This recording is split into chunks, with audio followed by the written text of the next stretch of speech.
আসসালামু আলাইকুম ওরহমতুল্লাহ। তুমি আমাকে যদি জিজ্ঞেস করো যে হাদিস শরীফের সবচেয়ে সহজ কোনটা, সবচাইতে সহজে নাম্বার তোলা যায় কোনটা, তাহলে আমি বলবো হাদিস মুখস্থ লিখন। এটা হচ্ছে সবচেয়ে সহজ এবং খুব সহজে নাম্বার তোলা যায়।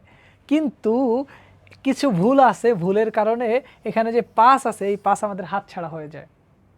কি ভুল, কি কারণে নাম্বার কাটা যায়, চলো আজকের ভিডিওতে আমরা সেটা নিয়ে আলাপ আলোচনা করব। তো এই পর্যায়ে আমি আমার পরিচয় দিয়ে নিচ্ছি। আমি আবু তাহসিন হামিম, পড়াশোনা করছি ঢাকা বিশ্ববিদ্যালয়। তোমাদের বন্দি পাঠশালা মাদ্রাসার সাথে যুক্ত হয়ে তোমাদের মাদ্রাসার সিলেবাসটাকে আরও সহজে এবং আরও সংক্ষেপে উপস্থাপন করার প্রত্যয় নিয়ে আমরা এখানে যুক্ত হয়েছি। তো চলো আমরা দেখব যে কীভাবে হাদিসটা লিখবো এবং কোন হাদিসটা আমরা, এই হাদিসটা যদি আমরা মুখস্থ করি ইনশাআল্লাহ এই হাদিসটাই তোমাদের প্রশ্ন আসবে। কিভাবে বললাম দেখো।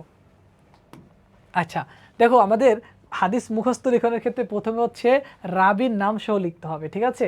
তো এখানে ক্ষেত্রে সহজ টেকনিক কি জানো? অর্থাৎ বিগত বছরে, অর্থাৎ তোমাদের যে সিনিয়র ভাইরা আছে, অর্থাৎ তোমরা 27 ব্যাচের পরীক্ষার্থী হয়ে থাকলে 26 ব্যাচের যে পরীক্ষার্থী আছে ওদের প্রশ্ন থেকে যে সহজ যে হাদিসটা ছিল, সবচেয়ে ছোট যে হাদিসটা ছিল, ওই হাদিসটা মুখস্থ করবা। কেননা গত বছর যে হাদিসটা আসছে ওই হাদিসটা এই বছর আসবে না। সুতরাং আমি প্রশ্ন দেখেছি, প্রশ্নের মধ্যে এই হাদিসটা সবচেয়ে সহজ মনে হয়েছে এবং খুব ছোট মনে হয়েছে এবং মুখস্থ করার কোনো ঝামেলা তোমাদের নাই।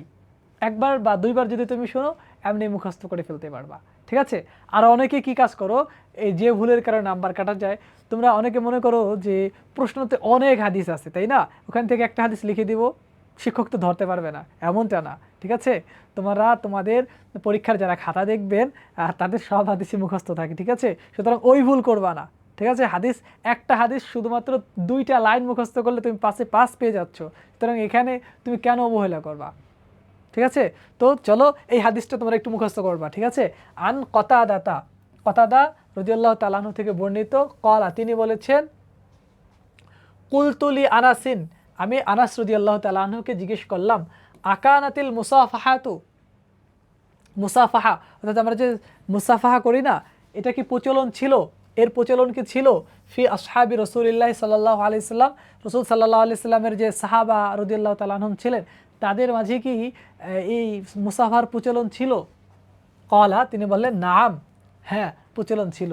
রাওয়াহুল বুখারী এবং বুখারী রাহিমাহুল্লাহ তাআলা এই হাদিসটা বর্ণনা করেছেন। দেখো কত সহজ।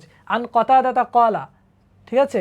কুলতুলি আনাসিন আমি আনাস রাদিয়াল্লাহু তাআলা আনহুকে প্রশ্ন করলাম, আকানাতিল মুসাফাহাতু ফি আসহাবি রাসূলিল্লাহি সাল্লাল্লাহু আলাইহি সাল্লাম, মুসাফাহার প্রচলন কি রাসূল সাল্লাল্লাহু আলাইহি সাল্লামের সাহাবাদের মধ্যে ছিল?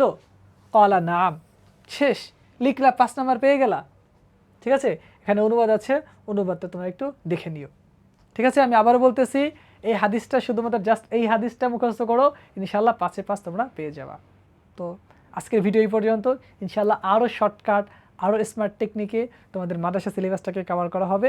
এই জন্য তোমরা বন্দি পাঠশালা যে মাদ্রাসার যে ইউটিউব চ্যানেল আছে সেটা একটু সাবস্ক্রাইব করো আর পেজ এবং গ্রুপে যুক্ত হয়ে যাও। ইনশাআল্লাহ আরও সুন্দর সুন্দর টেকনিক নিয়ে তোমাদের সামনে ইনশাআল্লাহ আমরা হাজির হব। আসসালামু আলাইকুম ওয়া রাহমাতুল্লাহি ওয়া বারাকাতুহু।